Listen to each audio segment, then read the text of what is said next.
Sejak tahun 1960, perguruan tinggi Islam sudah diperjuangkan di Provinsi Sumatera Utara. Karena banyaknya lulusan madrasah dan pesantren yang membutuhkan perguruan tinggi, membuat IAIN menjadi sangat penting dalam melanjutkan studi.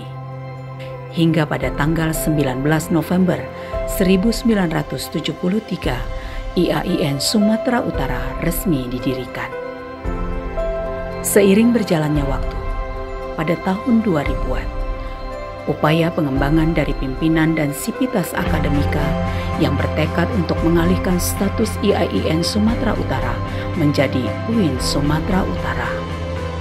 16 Oktober 2014 menjadi catatan penting dalam transformasi Institut Agama Islam Negeri Sumatera Utara menjadi Universitas Islam Negeri Sumatera Utara. Peralihan tersebut membuat UIN Sumatera Utara jauh lebih baik lagi dengan pembangunan sarana dan prasarana yang terus mengalami kemajuan dan ditandai dengan pusat pendidikan yang terus bertambah. Hingga kini, UIN Sumatera Utara melahirkan sarjana yang berkualitas, berkarakter Islami demi mewujudkan UIN Sumatera Utara yang lebih unggul.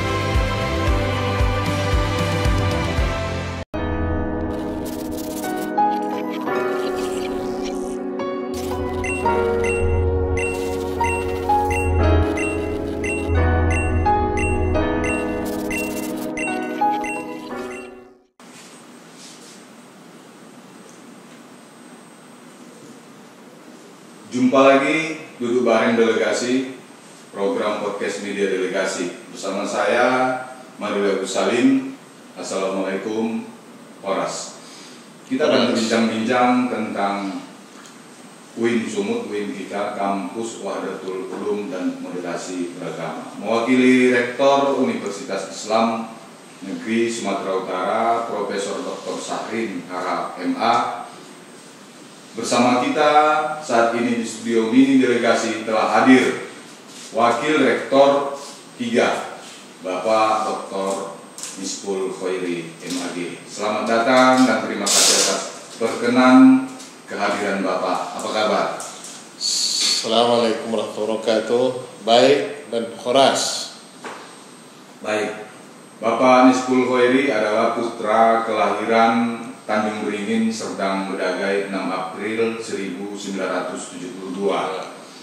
Pria yang kini banyak berurusan dengan mahasiswa dan aktivitas yang berhubungan dengan komunikasi UIN Sumatera Utara secara eksternal ini merupakan alumni Fakultas Syariah IAIN Sumatera Utara tahun 1997 dan Master Hukum Islam tahun 2001 ini kemudian meraih gelar Doktor Hukum Islam tahun 2014. Insya Allah dalam tahun ini berhasil meraih gelar Guru Besar di bidang Hukum Islam. Amin. Amin. Wahdatul Ulum sebutannya begitu dipopulerkan pada periode kepemimpinan Bapak Rektor Sahrin Harahap. Boleh sedikit Pak Dokter jelaskan apa maksud dan makna dari Wahdatul Ulum di UIN Sumatera Utara ini? Baik, terima kasih pada Bung Maruli. Wahdatul Ulum ini sebuah pendekatan keilmuan yang hari ini digagas dan diusung oleh UIN Sumatera Utara di bawah kepemimpinan Bapak Rektor UIN Sumatera Utara, Profesor Dr. Haji Sahrin Harahap MA. Secara terminologi, Wahdatul Ulum artinya penyatuan ilmu-ilmu. Islam hanya mengenal Wahdatul Ulum, integrasi keilmuan.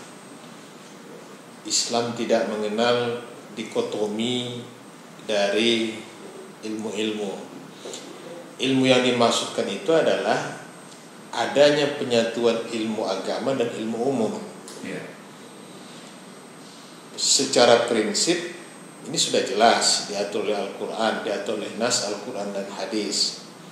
Kemudian dipraktekkan oleh pada masa Rasulullah, berlanjut kepada Khulafaur Rasyidin, berlanjut kepada sahabat Khulafaur Rasyidin hingga masa sahabat dan ulama. Gagasan-gagasan tentang penyatuan ilmu ini memberikan strategi yang kuat. Paling tidak kita menguasai tidak satu bidang keilmuan saja, tapi kita menguasai integrasi keilmuan. Namun pada perkembangannya konsep keilmuan ini dipisahkan, didikotomikan dengan adanya ilmu agama dan ilmu umum. Kalau dulu kita mengenal tokoh-tokoh intelektual kita tidak saja menguasai ilmu agama, tapi juga menguasai ilmu umum, seperti Ibnu Sina, Al-Farabi. Dalam penguatan keagamaan, ilmu keagamaan cukup kuat, tapi juga mereka menguasai ilmu umum. Mereka ulama, kadang mereka dokter. Mereka ulama, mereka ahli fisika. Mereka ulama, mereka menguasai berbagai bidang-bidang keilmuan yang memang kita harus berdecak kagum kepada mereka. Inilah praktek wahdatul ulum itu terlihat sekali dikuasai oleh para ulama-ulama. Namun pada perkembangan kan dipisahkan, dispesialisasikan. Jadi seorang ulama ya ulama, seorang ilmuwan ya ilmuwan. Inilah yang akan kita bangun kembali, kita satukan kembali, dan kita implementasikan di UIN Sumatera Utara. Bagaimana sarjana UIN ke depan tidak saja menguasai ilmu agama, tapi juga menguasai sains, menguasai ilmu umum dan ilmu-ilmu lainnya. Ini yang kita usung sekarang. Kita perkuat kepada Masya UIN Sumatera Utara dengan konsep wahdatul ulum. Ketika nanti mereka menjadi alumni, akan terlihat mereka memberikan output kesarjanaan mereka ini memang sarjana yang memang tampil menguasai berbagai bidang keilmuan. Jadi bagaimana prakteknya dalam proses belajar mengajar?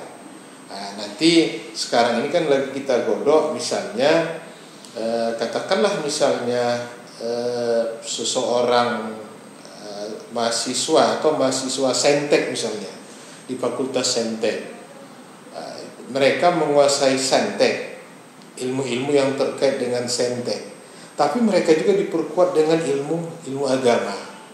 Mereka menguasai usul fikih, mereka menguasai fikih, mereka menguasai ilmu tauhid, mereka menguasai ilmu-ilmu yang terkait dengan ilmu agama. Jadi fakultas umum menguasai ilmu agama, fakultas agama juga menguasai ilmu umum. Jadi ini sekarang kita godok, kita siapkan, kita ada ada unitnya, inilah saya katakan yang menangani khusus di bidang wahdatul ulum, dan ini didudukkan kebanyakan profesor-profesor yang menguasai tentang itu. Jadi ini ini sebuah terobosan yang baik, terobosan baru, terobosan strategis.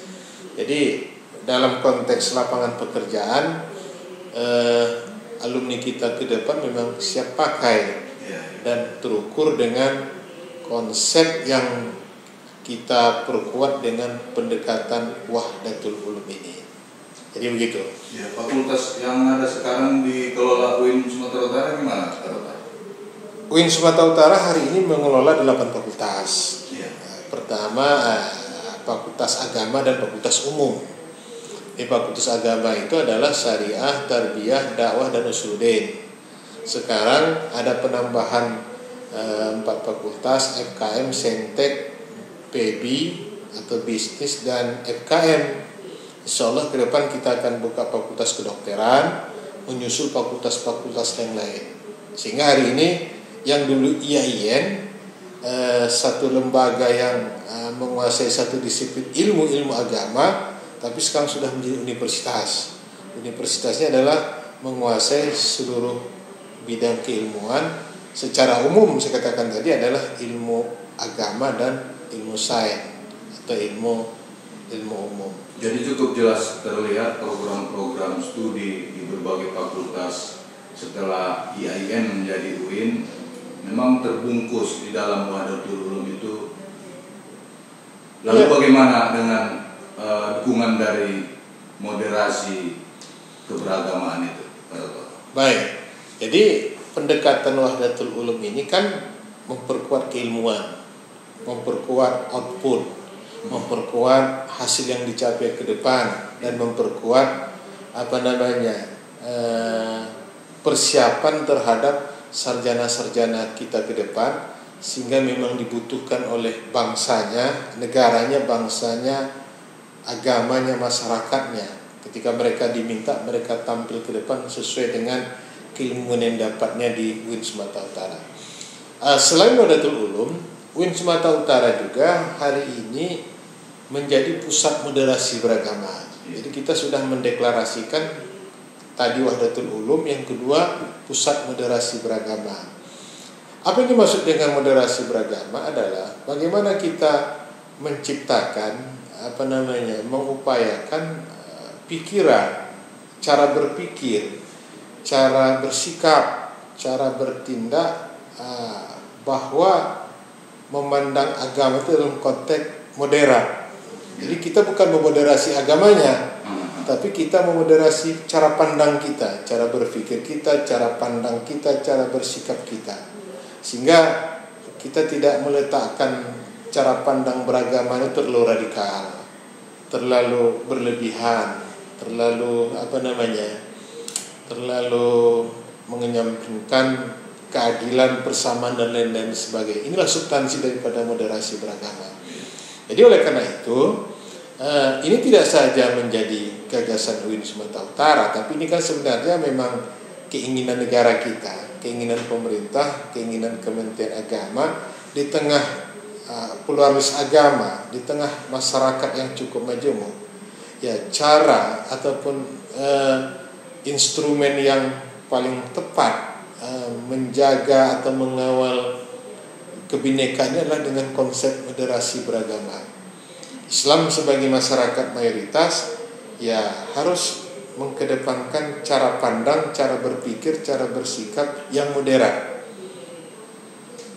Ini yang diinginkan, sehingga di tengah masyarakat yang pluralis, di tengah kebinekaan ini memang kita hidup dalam beragama, dalam suasana harmonis, hidup bermasyarakat dalam suasana harmonis, hidup berbangsa dalam suasana harmonis. Jadi memang benar-benar kita kawal harmonisasi kenegaraan, harmonisasi kebangsaan, organisasi kemasyarakatan, dan harmonisasi keagamaan.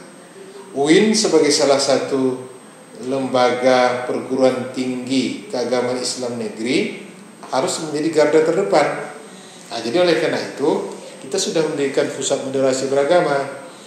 Bahkan KKN yang kita laksanakan dalam bulan ini ya juga mengusung konsep moderasi beragama. Kemarin dalam penutupan KKN UIN Sumatera Utara, Pak Rektor mengukuhkan kader-kader moderasi beragama khususnya dari mahasiswa UIN Sumatera Utara.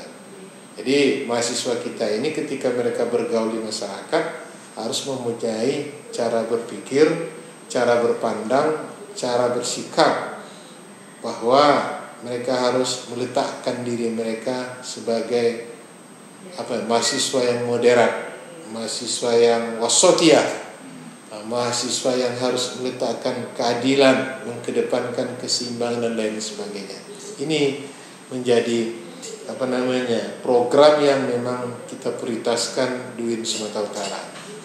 Jadi cukup bagus programnya, tapi sejauh mana ini mampu mungkin mahasiswa melalui KKN mensosialisasikan image daripada masyarakat yang dulu dengan zaman sekarang nampaknya sudah jauh berbeda. Kalau dulu orang menyekolahkan anaknya ke IAIN misalnya, itu mungkin targetnya sebagai harus menjadi ustadz atau minimal menjadi guru agama atau hakim pengadilan agama. Ini mungkin bisa dilebur dengan konsep moderasi maupun Wahdatul Ulum tadi yang telah diprogramkan oleh UIN Sumatera Utara. Ya, cara pandang klasik dulu kita ya, sehingga ada kesan IAIN itu kan tempat atau siapa yang pernah hobi untuk jadi ustadz ya, atau guru ya, pada prinsipnya tokoh agama lah. Tapi paradigma ini sudah berubah. Bahkan apa, seiring dengan berubahnya IAIN menjadi universitas. Di sini kelebihan UIN khususnya dibanding dengan USU dan UNIMED. Artinya apa? Wahdatul Ulum tadi dengan konsep moderasi beragama ini kita satukan menjadi bagian yang melekat dalam tubuh mahasiswa kita. Jadi kalau saya misalkan, katakanlah misalnya alumni USU diterima di Akabri, alumni UIN juga diterima di Akabri. Apapun yang diberikan peran oleh Akabri atau Polri misalnya kepada alumni kedua lembaga ini pasti bisa dilakukan. Ya, mungkin membawa helikopter alumni UIN bisa, USU bisa. Megang senjata alumni UIN bisa, USU bisa. Ahli strategi perang juga bisa. Tapi ada kadang-kadang situasi-situasi di mana alumni USU akan mundur dan lebih mendorong alumni UIN ke depan.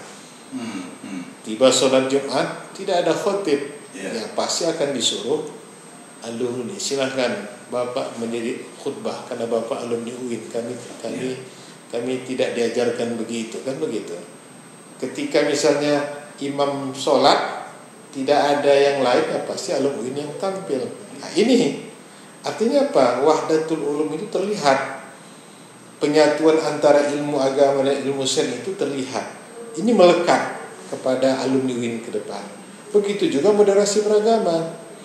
Jadi kalau dulu bisa saja cara pandang alumni UIN itu katakanlah terlalu radikal, jumud dan lain sebagainya. Ketika kita isi dengan pendekatan atau konsep-konsep moderasi beragama, cara pandang itu akan berubah dan moderat. Ini yang kita inginkan. Mereka harus melebur ke masyarakat, menepis sisi-sisi yang bisa menciptakan cara pandang kepada suatu agama lain itu berbeda, atau cara pandang ketika mengamalkan sebuah amalan syariat itu terlalu cukup kental misalnya. Nah, ini menjadi bagian daripada pikiran-pikiran moderasi beragama itu. Jadi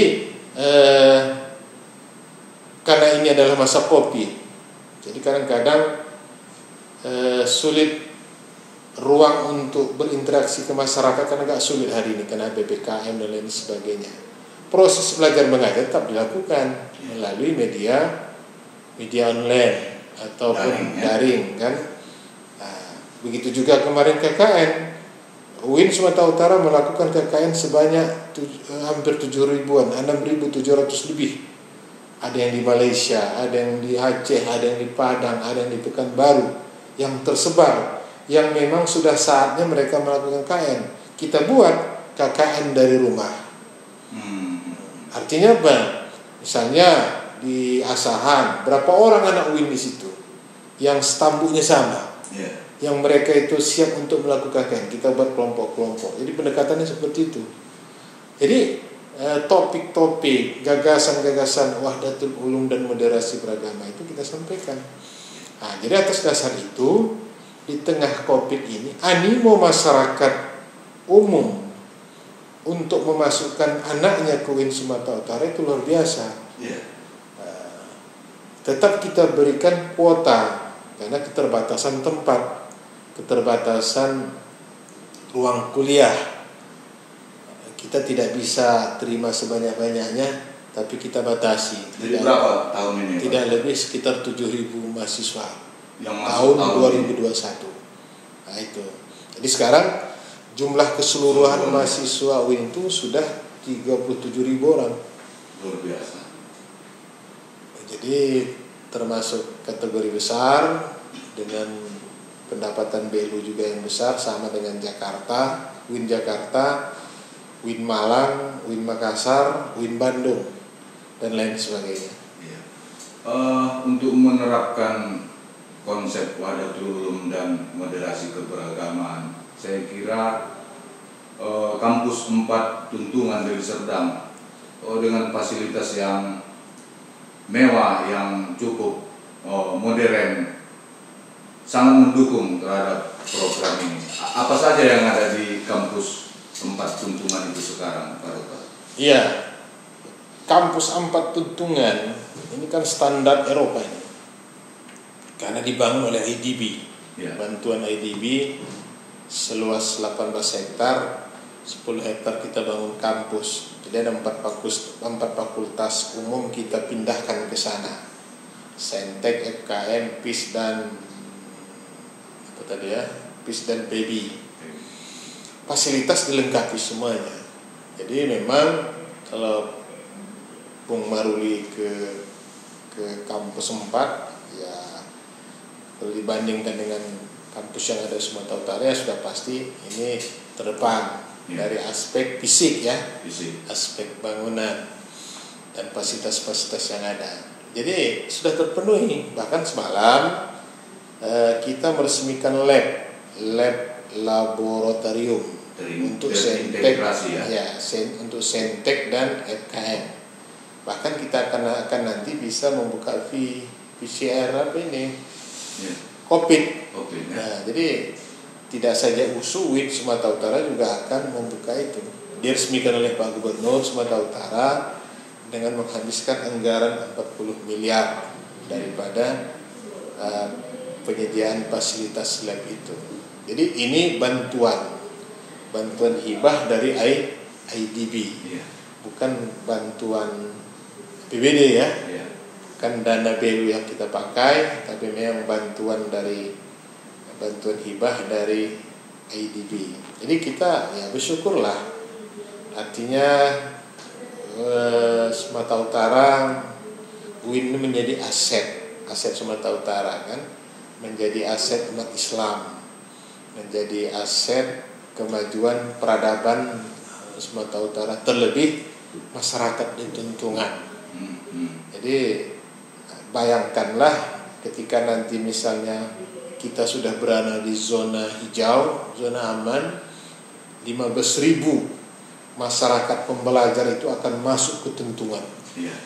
Yang selama ini mungkin Tuntungan ini daerah pinggiran, tapi dengan adanya berdirinya UIN Sumatera Utara ini juga patut disyukuri masyarakat setempat. Peradaban akan berubah, perubahan sosial akan berubah. Perubahan ekonomi, sistem ekonomi juga akan berubah kan? Sistem sosial juga akan berubah. Kalau dulu misalnya suasana itu tenang, tapi hari ini dengan masuknya 15.000 masyarakat pembelajar di daerah Tuntungan, ini akan memberikan perubahan yang cukup dahsyat terhadap perubahan sosial, perubahan ekonomi, perubahan budaya, perubahan dan lainnya lah yang terjadi di Tuntungan, khususnya di tanah Tuntungan itu. Aktivitas kampus berarti di Jalan Pancing kondisinya bagaimana sekarang, di Jalan Sutomo, atau nanti akan dipusatkan di kampus 4 Tuntungan? Saat ini UIN Sumatera Utara itu kan punya beberapa kampus. Kampus pertama itu kan di Sutomo. Kampus kedua Pancing. Kampus ketiga itu di Jalan Kapten Muslim. Ya, Pondok Surya ya? Ya, Pondok Surya. Kampus keempat itu adalah di Tuntungan. Durian Jangak, Tuntungan. Hari ini kita pusat administrasi itu di Tuntungan. Biro administrasi itu di Tuntungan. Namun bukan berarti kita meninggalkan administrasi yang lama. Ini kan juga punya historis. Di Jalan Pancing itu juga ada 4 fakultas agama. Sampai sekarang masih Jalan Pancing ya. Jadi kadang-kadang kita ini ya kadang-kadang di Tuntungan, kadang-kadang di Stomo, ya kadang-kadang di Pondok Surya, kadang-kadang di Pancing, kadang-kadang bisa di Tebing.